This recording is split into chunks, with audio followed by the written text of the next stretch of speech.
మనము టమాటా పప్పు, వంకాయ పప్పు, సొరకాయ పప్పు ఇలాంటి పప్పులు చేసుకుంటూ ఉంటాం. ఈరోజు చాలా డిఫరెంట్గా, పుల్లగా, స్పైసీగా, చాలా టేస్ట్గా ఉండే ఉసిరికాయ పప్పు తయారు చేసే విధానం షేర్ చేస్తున్నానండి. కాకుండా ఇదే విధంగా ఒకసారి ట్రై చేసి మీకు ఎలా ఉందనేది కామెంట్స్లో తెలియచేయండి. సబ్స్క్రైబ్ చేసుకోవడం మర్చిపో. హాయ్ ఫ్రెండ్స్, నమస్తే, వెల్కమ్ టు అనూస్ కిచెన్. ఉసిరికాయ పప్పు తయారు చేసుకోవడానికి 1 కప్ అనేది కందిపప్పు నేను కుక్కర్లో యాడ్ చేసేస్తున్నాను.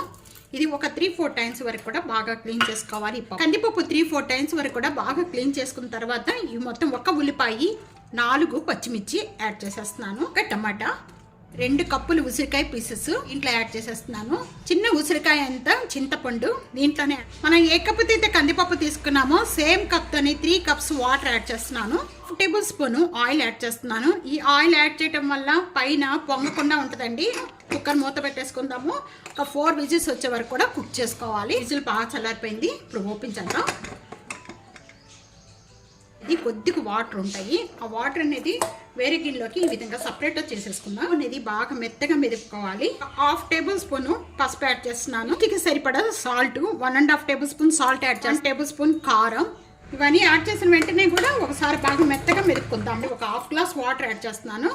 ఈ వాటర్ అంతా కూడా ఈ పప్పులో వేసేసుకుందాం. ఇంకా మెత్తగా మెదుపుకున్న పప్పుని తాలింపు పెట్టుకునే విధానం. ఈ ప్యాన్ లో 2 టేబుల్ స్పూన్ ఆయిల్ యాడ్ చేస్తున్నాను. ఆయిల్ బాగా కాగిన వెంటనే ఒక 4 లేక 5 వెల్లుల్లిపాయ రెబ్బలు, ఒక ఎండుమిర్చి, 1/2 టేబుల్ స్పూన్ జీరా, 1/2 టేబుల్ స్పూన్ ఆవాలు, ఇంగువ. వేగిపోయిన వెంటనే కూడా ఇంకా స్టవ్ బంద్ చేసేసుకుందాం. స్టవ్ బంద్ చేసుకున్న వెంటనే కూడా కొద్దిగా కరివేపాకు, కొద్దిగా కొత్తిమీర. ఇది మూత పెట్టేసేయండి.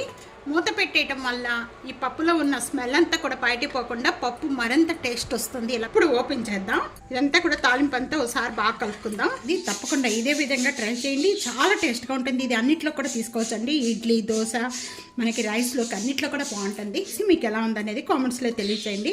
ఫ్యామిలీతో, ఫ్రెండ్స్తో వీడియోని షేర్ చేస్తే వీడియో లైక్ చేస్తుండండి. సబ్స్క్రైబ్ చేసుకోండి. ప్రక్కనే ఉన్న బెల్ ఐకాన్ ప్రెస్ చేయడం అసలు మర్చిపోవద్దు. Thank you for watching.